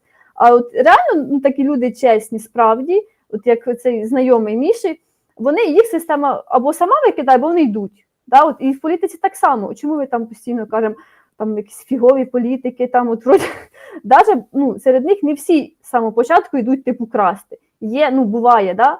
Що такі бували у нас, що справді вони хотіли щось зробити. Ну, бували, справді. Вони попадають туди, і вони там стають частиною системи. Бо в них теж воно все це записано на підсвідомості. І воно ну, виходить, це дайте так тіньова сторона жлоб, да?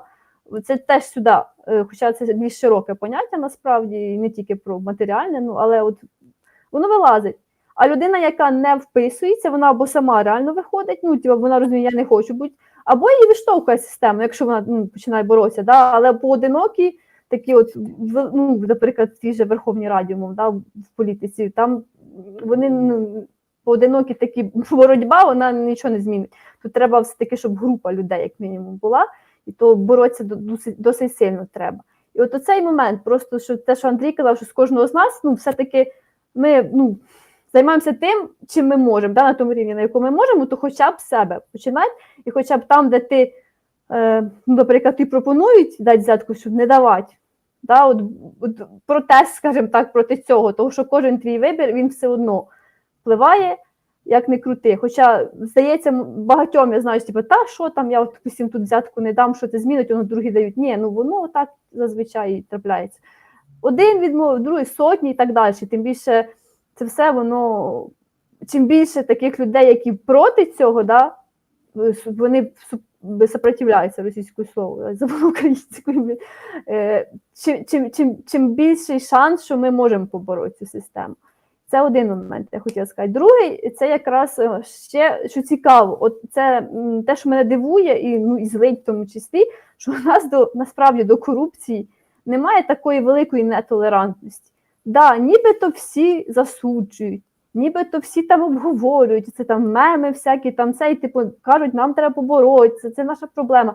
Але, ну, порівняйте, вибачте, я це вже скажу, ті ж самі всякі срачі за Булгакова, умовно, і за корупцію. Ну, це різні рівні. Тобто люди по-справжньому нетолерантність не проявляють на такому рівні, де вони прям, знаю, там, з очима налитими кров'ю хотіли боротися з цією корупцією. От коли у нас, ну, в свідомості пересічного українця буде головна проблема корупція, і найбільше буде реакція на корупцію, така нетолерантна, от тоді я зрозумію, що йдуть позитивні зміни.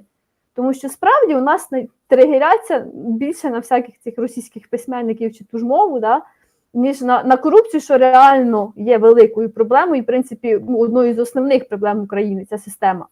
Її треба зламати нам. Вона нас, Україну добиває ця система, і люди, які в цій системі. А у нас люди, ну, наші от співвітчизники, вони реагують на другі речі, які, в принципі, взагалі ніяк не впливають, наприклад, на це. Але вони тригеряться з іншого. Тому нетолерантність до корупції – це теж її потрібно показувати, це потрібно говорити. От ми от сьогодні цим займаємось. І всі ви, що ті, хто дивить нас, до речі, дуже багато, ну там я бачу, там і до 80 людей дивилися, це ми дуже вдячні. Теж ви от і говоріть про це, ну якби, і не піддавайтеся цій системі. І показуйте, наскільки ви проти цього всього, тому що з цього починається якраз і запит формується в суспільстві, чим більше людей про це говорять. І на це вже і наші антиеліти, вони теж як-не-як реагують. А поки оці всі типу, що там піймали крупи, там інші. Ну, я це сприймаю як як не постановку, ну в тому плані, що от вибили жертву, ну покажемо, ми типу боремося. От вони дивлять, там один, ніби другий, ніби й багато загалом. Але це ж там якийсь 0,01% з того, що і вони, скажімо так, як кидають кістку голодній собаці. Насправді так само ці люди, яких не жалко, так сказати, да? Типу, оцих ми з ними боремось, а найбільші корупціонери все рівно далі сидять там і займаються своєю корупцією, крадуть, і вони там можуть не мільйони, а десятки і сотні мільйонів красти навіть. Да? Це там, як я сказала, вони просто постановку роблять там для народу, типу, от ми боремось. І потім там і журналісти кажуть, та дивіться, воно скільки нібито випадків, коли ми піймали корупціонерів. А насправді їх там в сотні тисяч разів більше, і головні корупціонери, вони недоторканні наразі. Тому це те, що я хотіла сказати. Ты знаешь, Таня, я тебя чуть-чуть дополню. Просто вот сейчас вот на ум пришла, и потом передам слово уже ребятам. Помнишь, вот сколько раз, да, Алексей Арестович приводил пример, чем собака отличается от льва, да? Потому что когда собаки бросают палку, собака смотрит, реагирует на палку, а лев реагирует на того, кто бросил палку.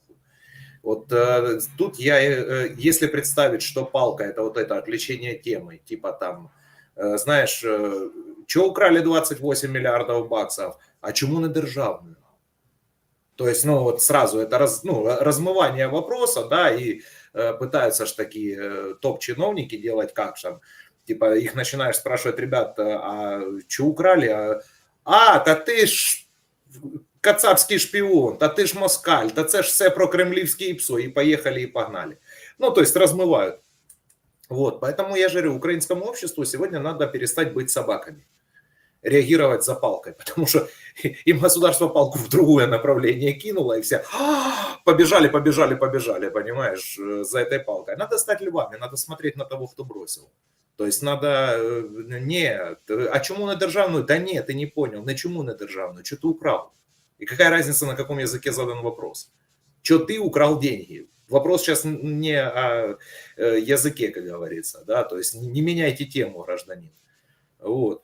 И общество должно, я считаю, что вообще, ну, подобные люди, у нас ведь как вот там вот у Михаила спор был с Вадимом Гаркушей, да, вот он искренне не понимал, да, а в чем же разница между их коррупционерами и нашими коррупционерами. Разница не в коррупционерах. И то, и другое плохо. Разница в реакции внимания государства и общества на это. В реакции государства и общества. У нас там реакция государства и общества какая? То есть реакция общества. Все, чувак, ты шо там, прошел через гражданскую казнь, его уже похоронили. Реакция государства какая? У него волчий билет. Как Миша сказал, на нем поставлен крест жирный, он никогда в политике. Так вот, Саш, а у нас, Миш, извини, я закончу, секундочку. А у нас реакция государства и общества следующая. У нас реакция государства – это как анекдот про спортивную рыболовлю, понимаете? То есть поймали, показали, отпустили, все хорошо, нормально. А потом со временем, когда утихомирится, замнется, загнется, мы эту крупу или там, не знаю, еще какую-то фамилию, мы тихонько куда-то там пристроим, вернем во власть, возможно, даже подымем. Нормально. Ну, сейчас не на часе. Посиди, дай все остынут. Дай сейчас СМИ, медиаканалы это все прогонят повестку, они остынут, а ты потом вернешься, но потом. Вот. Потому что ты удобен этой системе, ты нужен этой системе, ты нужный человек. А общество реагирует как? Сначала общество реагировало, боже, что за херня, господи, где там мой футбол? А сейчас общество реагирует, боже, что за херня, господи, его все равно отпустят, какая разница?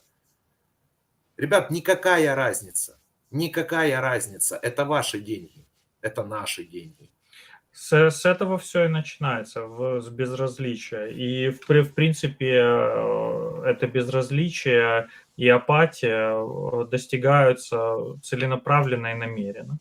Потому что это выгодно тем, кто этой системой руководит и является ее бенефициаром. Так вот, к спору с Вадимом. Он там писал Во-первых, у него куча логических ошибок, он там обсуждает мою компетенцию, там, вместо того, чтобы обсуждать там те тезисы, которые я говорю, их суть саму.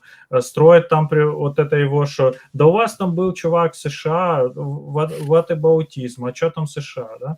Да у вас там был чувак в США, который, значит, переизбрался после того, как его осудили за коррупцию. Ну тогда есть исключения, которые подтверждают правила. Вы, говорит, спросите даже чат GPT. Вот я спросил чат GPT.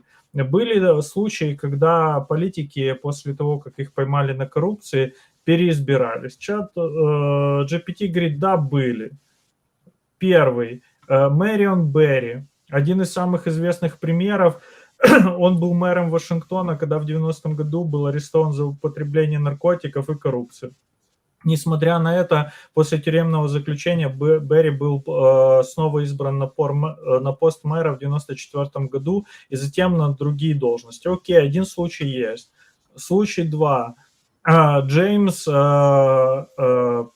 Трафикант, конгрессмен от штата Огайо, который был осужден за коррупцию и взяточничество в 2002 году. Он провел несколько лет в тюрьме, и хотя его политическая карьера сильно пострадала, то есть то, о чем я говорил, он пытался вернуться на пост конгрессмена, но безуспешно. Ой, а что ж такое? Эдвин Эдвардс, бывший губернатор Луизианы, который был осужден за коррупцию в 2001 году, провел 8 лет в тюрьме. После освобождения в 2011 году он вновь принял участие в выборах на пост конгрессмена, хотя не добился успеха. Так система работает. У нас есть одно исключение, которое подчеркивает наше правило, что если человека поймали, осудили за коррупцию, на нем крест, все, его политическая карьера закончилась. Человек мне продолжает там в комментариях доказывать, уже на личности переходит, что а кто ты такой и что ты вообще, какие у тебя основания об этом разговаривать.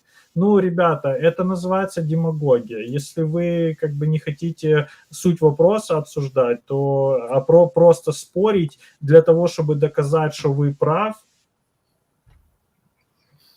флаг вам в руки, що я можу сказати. Да, Танюш.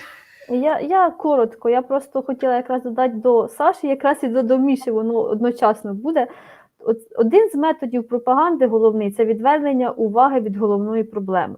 І якраз зазвичай з емоційною якоюсь прив'язкою, що тригерить, ну у нас там зараз там це ж мова віра умовно, да?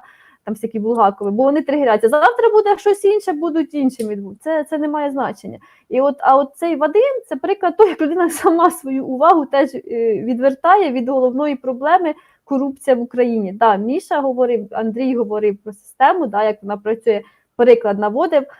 А Вадим, він шукає виключення, покращу система в США херова. Но нас навіть не це цікавить. Нас цікавить, яка в Україні і як її виправить. А те, що в США там свої проблеми, це зрозуміли, в них теж це недосконало, ніхто там не говорив, що там все ідеально, якийсь абсолют і все, і от Україна точно так. Ні, просто приклад того, да, ми маємо побудувати свою нову систему, яка буде працювати, і використовуючи досвід інших більш успішних країн, ніхто не каже копію США, тут зробить все, як в США.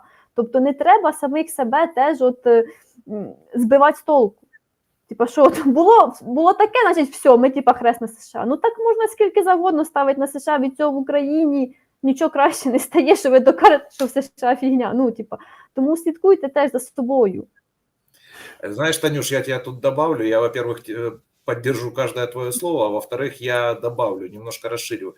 Вот смотрите, ребят, когда вы говорите, слушайте, ну был один случай в США, давайте поставим крест на США. Слушайте, а давайте поставим крест на вас. Ну вы что, никогда не заносили денег? Ну никто ж не говорит, а давайте поставим крест на вас. Ну вот я сейчас просто выдвинул как гипотезу. Вы не крест должны ставить, дорогой мой. Вы должны учиться. То есть мы должны учиться все. Мы должны брать. И Таня правильно сказала, нам надо систему менять. Поэтому мы смотрим на систему, как она работает в США. Мы смотрим на систему, как она работает там, ну, условно, в Великобритании, там, Катар, Йемен, Китай, да как угодно, понимаете? Мы должны изучить опыт систем, из которых мы сможем взять какие-то лучшие практики, синтезировать. Потому что идеально сбалансированной системы нет нигде, прописью нигде. Ни в одной стране мира нет идеально сбалансированной системы. Но есть, мы можем, но у нас ее нет совсем. Вот в чем разница между Украиной и всеми остальными странами мира. Ой, От і все. Я хочу на коментар Вадима теж відреагувати. Ну от пише: ну як виправлять, як мінімум 2 з 4 ведучих вже сказала поїхати з країни. Ну от теж ви знову відводите свою увагу від головної проблеми. Да, вони поїхали, якраз через те, що в нас така система, але вони продовжують боротися за Україну, по-перше. І досить багато вони для цього роблять. На нашому каналі, як мінімум, і не тільки. Я можу так сказати. По-друге, 2 людини живуть в Україні. Я особисто нікуди їхати не збираюся взагалі. Я буду робити все для того, щоб ми змогли побудувати нове суспільство, нову державу, яка буде розвернута до людини. Тому можна скільки завгодно. Хочете виїжджати, виїжджайте, Господи. Ну тоді не приходьте в коментарі на канал, де розповідають про те, да, обговорюють проблеми для того, щоб якраз виправити ці проблеми. Бо це все, це реально демагогія і словоблуддя. Андрюш, давай, ти руку тягнув, извини. Дякую, Саша, дякую, Таня. От знаєте, трошки відійду в сторону, але потім підведу все до спільного знаменника. От мені там інколи Фейсбук кидає якісь цю таку рекламу, якісь групи, якісь українські патріотичні, там якийсь такий пост, що от португальський якийсь художник намалював на пляжі тризуб в честь 1 жовтня, в честь підтримки солдатів України. І там бачу купа лайків, купа «О, дякую, слава Україна, дякую народу Португалії». Я пишу коментар, мені пофіг взагалі на цей тризуб, який там розміри, нам взагалі треба ракети на 3000 кілометрів, а тризуб нас взагалі не врятує взагалі ні від чого. Де нам той тризуб в Португалії на 20 метрів, яка нам взагалі до нього різниця, нащо взагалі на нього тратити час і ресурси. І мені починають якісь жінки середнього віку відписувати в коментарі: та хто ти взагалі такий? Ти там живеш в себе за кордоном, навіть не гавка, як нам від себе жити? Ти не під ракетами живеш, тобі взагалі нас не зрозуміти, нас цей тризуб підбадьорює. Нас цей тризуб, каже, підбадьорює. Я думаю, і тоді значить, тепер таке в мене, мабуть, що давайте тепер перейдемо до як вирішити цю проблему. І взагалом проблеми до вирішення корупції. Я вважаю, що треба змінити, так мовити, програмне забезпечення всієї. Громадян ми змінити не можемо. От коли ми будемо переходити в Третю Українську Республіку, громадяни у нас будуть такі самі, правильно? Тобто треба буде змінити програмне. Андрей, я тебя...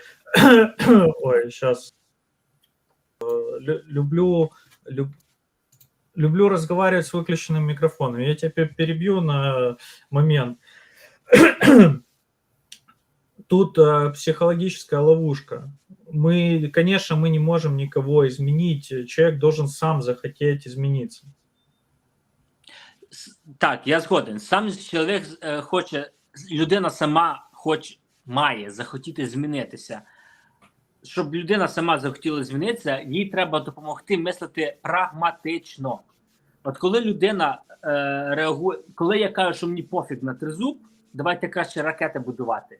Людина починає на мене негативно реагувати, тому що я вважаю, що тієї людини не прагматично налаштоване мислення. Людина не розуміє, що тризуб нам не допоможе виграти у війні, а ракети допоможуть. Але через те, що я образив тризуб, людина вважає мене ворогом і починає мене обзивати. Тобто треба допомогти українцям починати мислити прагматично, тобто починати мислити в цифрах. Що нам допоможе перемогти у війні? Чи допоможе нам тризуб перемогти у війні?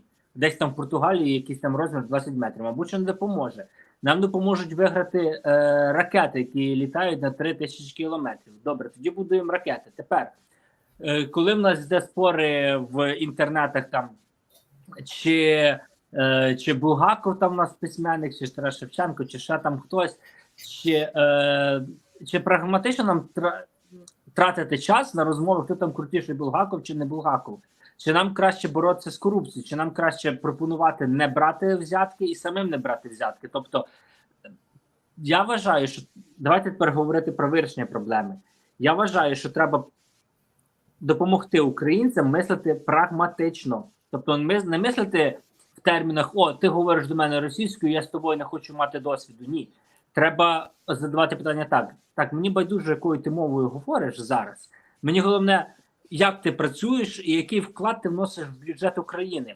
Чи є ти корисним для бюджету України, щоб ми потім за допомогою правильно налаштованих процесів цей бюджет спрямовували на будівництво ракет, які будуть літати на 3000 кілометрів. Тобто треба якось допомогти українцям завести ось таку розмову, щоб в нас розмови йшлися в прагматичному напрямку, а не те, що от мене ще одна там знайома, мене знає, я з Вінницької області сам дивлюся Фейсбук-стрічку своїх Фейсбук-знайомих. Одна знайома каже: о, от я вчора поїхала в Київ, і там всі російською мовою розмовляють, діти з батьками російською мовою, та як так можна, вони всі зрадники. Я їй підписую, кажу: так, почекай, нам взагалі треба радіти, що в Києві зараз є діти і є батьки. Байдуже, якою вони мовою говорять, нам добре, що в нас є діти, що ті діти потім виростуть, вони, мабуть, що залишаться жити в Україну, будуть приносити бюджет, гроші в бюджет України, і ми за ці гроші будемо будувати ракети, які будуть летіти на 3000 кілометрів. Що це взагалі за постановка питання, що як вони можуть говорити російською мовою, це через них там ракети летять там на нас, Путін хоче нас завоювати, тому що вони російською мовою говорять. Тобто треба допомогти вибудувати логічний зв'язок в прагматичному напрямку. Чи є якісь ідеї у вас на рахунок? Чи є якісь у вас рефлексія на рахунок цього? Да, смотрите, у меня рефлексия на этот счет такой, что это я вот сейчас к посту Вадима Гаркуши, да, хотел бы ответить.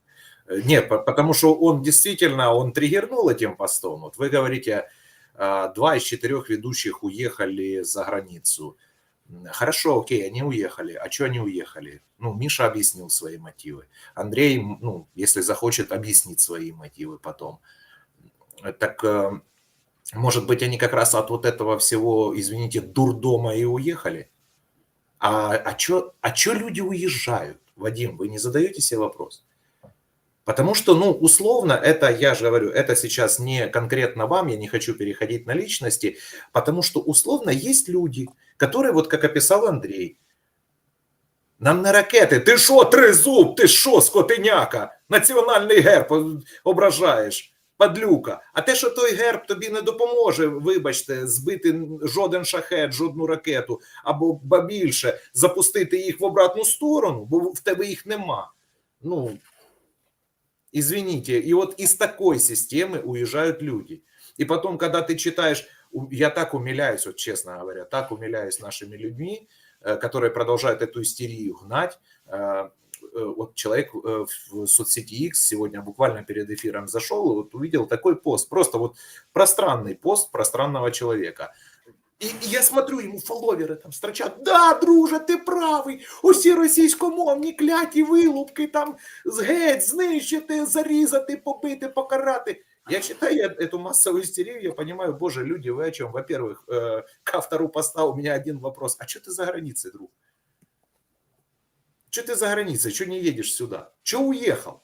Страшно? Плохо жить? Или что? Или как? Это, ну ладно, ты уехал, я же тебе еще раз говорю, ладно, такие люди уезжают, потому что кому-то не нравится политическая система, кому-то не нравится, там отсутствует мотивация, кому-то не нравится, страшно людям, война идет в стране. Я всех людей понимаю, но я таких людей прошу: ребят, хотя бы не пишите вот этого в соцсетях, этого идиотизма. По мові, там, по этому самому. За кордоном на українській мові почнуть розмовляти тільки тоді, коли українці самі почнуть робити все, щоб в них була мова, щоб в них був суверенітет, щоб в них була, ну, вибачте, додана вартість своя якась велика, щоб в них була своя суб'єктність, своя проєктність. От коли це все є в Україні, в українців, от тоді вже легше якось на мову переходити. А когда, извините, у тебя голые боссы, но зато, извините, на мове, это замена понятия, ребят, мы не про то, мы не о том. Это подмена понятия, размывание фокуса. Наш фокус сейчас должен быть сосредоточен на том, чтобы выработать, как правильно сказал Андрей, у людей критическое мышление, чтобы люди наконец-то, как я уже говорил, начали смотреть не на палку, а на человека, который бросил палку, то есть не отводили свой фокус от того, что главное на сейчас, того, что главное будет на потом, чтобы мы наконец-то научились не распыляться вот в этих істероїдних криках «чому не державною», «а давайте герб замість ракети», а там еще там что-то, ну, короче, занимались подменой понятия, чтобы мы шли в ключе, что мы так не хотим, как раньше, нам надо жить лучше, намного лучше, для этого нам надо тра-та-та-та-та-та по списку. А мешает нам тра-та-та-та-та-та по списку. Так вот это то, что мешает, мы берем, применяем к нему культуру отмены, выкидываем как фантик.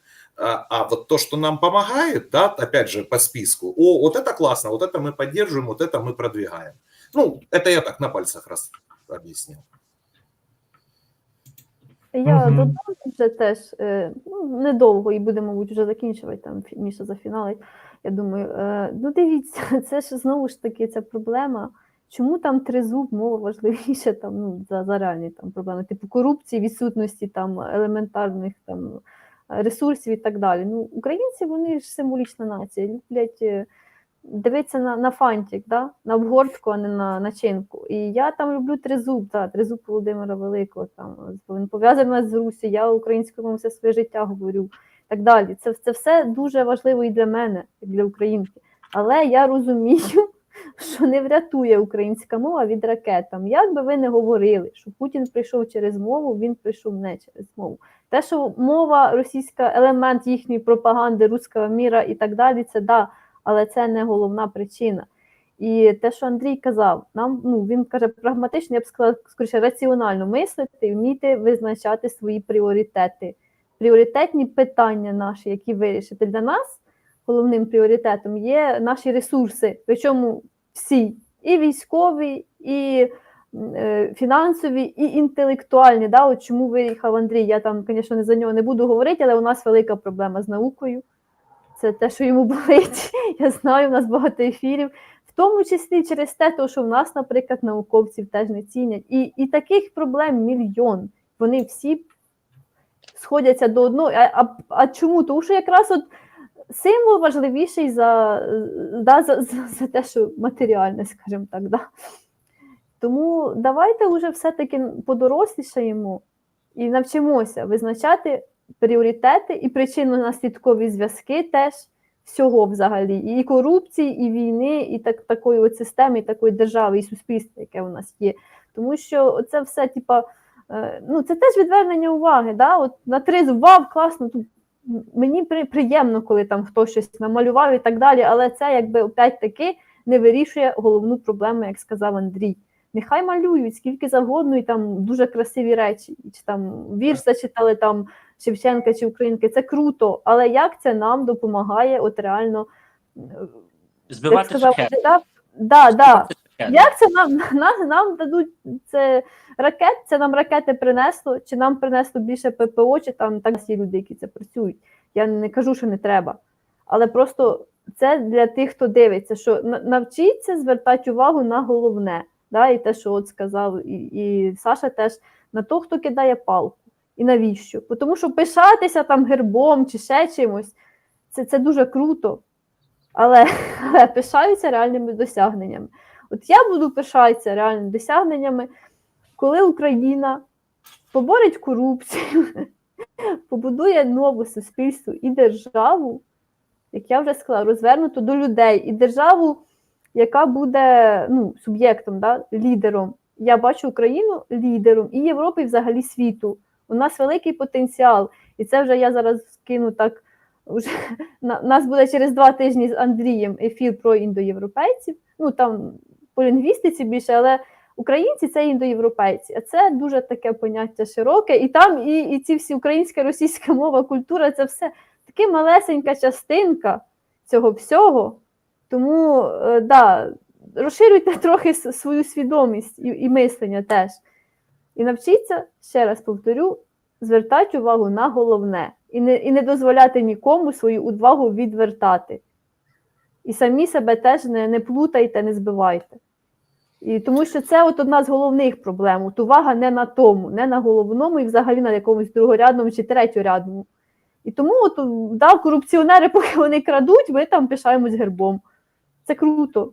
Да, тільки що, в нас України так не стане, якщо ми далі так продовжимо. Бо ми вже в тому стані, коли ми не можемо, просто не можемо вже оце все ігнорувати. Коллеги, я предлагаю плавно уже завершать этот эфир, потому что мы уже 1:45 в эфире.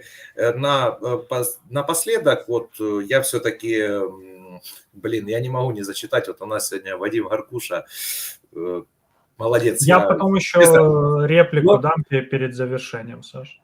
Да, я сейчас просто зачитаю комментарий человека, потому что вот я горжусь такими людьми. Они делают наш чат, они не оставляют нас без работы. Вадим, это искренне от души, без иронии, спасибо. Так от, як підсумуєте, корупція – це погано, народ тупий, науковців не цінять, символізм скрізь. Давайте будемо інакші. Як будемо не тупі, то будемо не бідні. Это и везде знаки вопроса. Смотрите, как лично я, да, подведу итог. Да, коррупция – это плохо. Точка. Я бы оспорил. Я бы сказал, что, возвращаясь к тезису, который я раньше озвучил, что коррупция – это признак хорошо работающей системы, то коррупция – это хорошо. У нас просто коррупции нет. У нас хабарництво и кумовство. Вот, поэтому да, тут опять же соглашусь с Мишей и соглашусь с самим собой. Вот, это первое. Коррупция – это плохо, Вадим. Значит, смотрите дальше. Символизм везде. Да, он везде. У нас символизм вместо прагматизма. Или символизм вместо здравого смысла. Называйте, как вам удобно, как вам угодно. Я не претендую. Вот. И что там вы еще спрашивали? Давайте будемо інакше. Давайте, Вадим, я ж не против, давайте. Мы для этого и собираемся, мы для этого, для вас, ребята, работаем. Тратим свое, в первую очередь, личное время, потому что мы не зарабатываем на этом денег. А, кстати, о чем мы не зарабатываем? А потому что вы не оформляете спонсорку.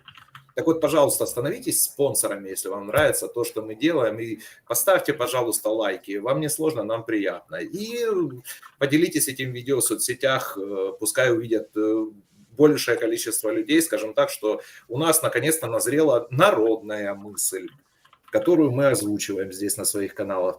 И последний тезис: як будемо не тупі, то будемо не бідні. Все логично. Вам не надо было, Вадик, ставить знаки вопроса, вам надо было знаки восклицания ставить. Вот это было бы четко. А так все, я полностью со всеми вашими тезисами согласен. Да, пожалуйста. Да, а я не согласен. И опять логические ошибки. Вот это знаменитое «чому бідні, бо тупі, чому тупі, бо бідні» абсолютная вообще логическая ошибка, потому что наличие интеллекта никак не гарантирует наличие богатства. Да? И для того, чтобы разбогатеть, не обязательно быть очень умным. Поэтому вот то, о чем Таня говорила, нужно это держать в голове, и о чем Андрей говорил. Постоянно себя к этому возвращать. Ловить себя самого на ватыбаутизме, а что там в Америке какие-то у вас проблемы, а что вы там из какой-то Америки чего-то там вещаете, а что все тупые, значит, да, кто сказал, что все тупые? Никто же тут не говорил, что украинцы, значит, тупые, в этом все проблемы.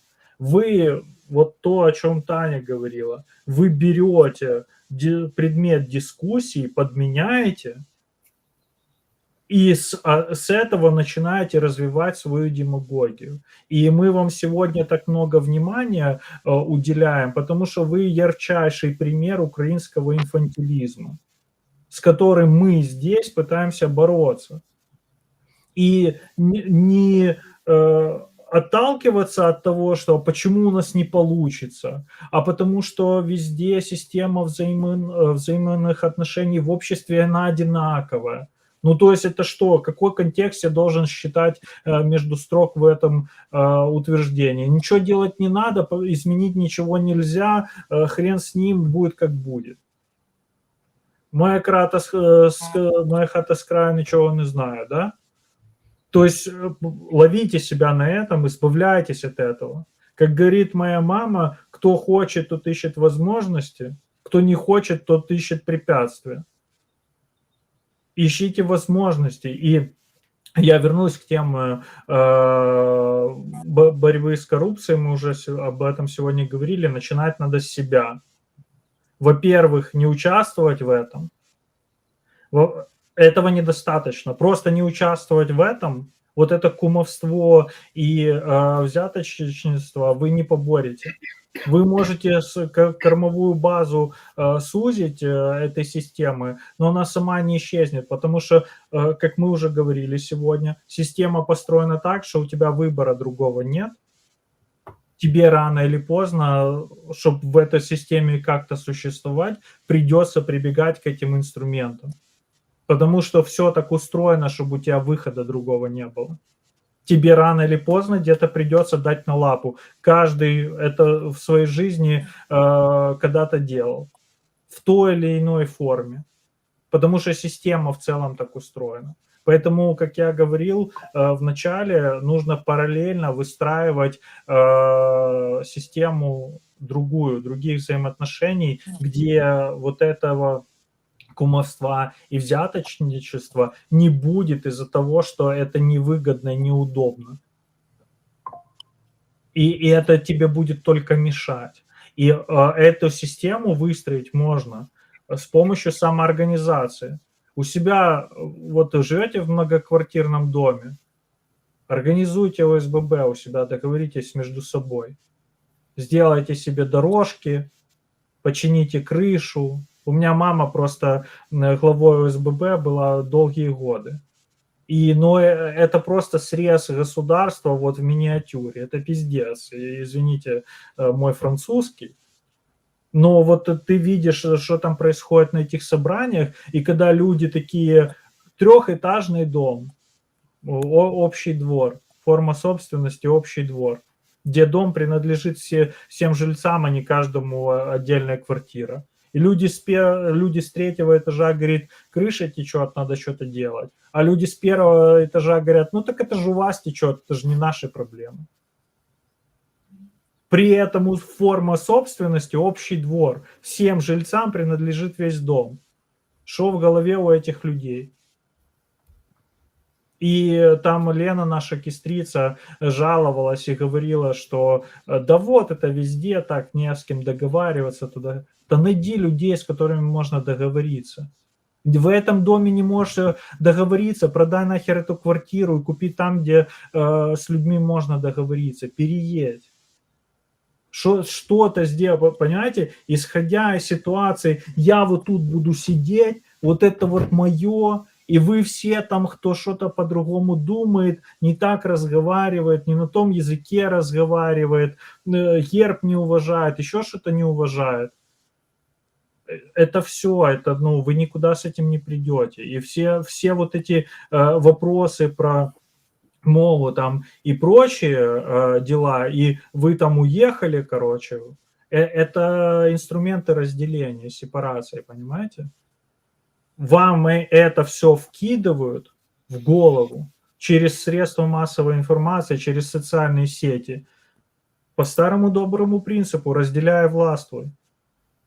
Мы должны здесь работать на то, чтобы искать, что нас, украинцев, объединяет, вокруг какого проекта мы объединимся. Там тоже в комментариях кто-то писал, что без идеологии ничего невозможно. Идеология, ребята, это инструмент. Идеология должна на что-то накладываться сверху, какой-то фундамент должен быть. Сначала должен быть какой-то проект, потом вы под этот проект разрабатываете идеологию. Разрабатывать идеологию ради идеологии – это идиотизм. Зачем вам молоток, если вы не собираетесь гвозди забивать? Давайте, ребят, сейчас очень коротко реплики от Тани и от Андрея, потому что тут уже, я читаю чат, тут уже люди хотят на эфиры с кистрицей. Там, видимо, больше интересно, я не спорю, окей, это ж предпочтение каждого. Давайте, Таня, Андрей, и будем заканчивать. Ну, та я, в принципі, вже все сказала, що хотіла. І ну, ми і так вже 2 години. Просто додам знову ж таки, що слідкуйте за собою, да? Де ви можете боротися з чим, де не брати участь, я вже повторюю Мішу. Але ну, я цю тезу колись придумала сама для себе, і я її повторюю, що хочеш змінити країну, починай з себе. І от я справді в це вірю, я сама так роблю і стараюся на своєму рівні, да, де я знаходжуся, робити все можливе для того, щоб змінювати Україну.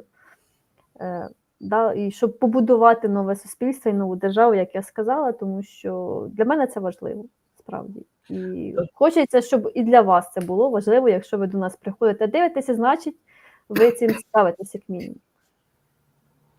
Танюш, есть замечательная цитата Франклина Делано Рузвельта, которую я вот себе взял как жизненное кредо. Звучит она так: делай, что можешь, с тем, что имеешь, там, где ты есть. И пусть будет, что будет.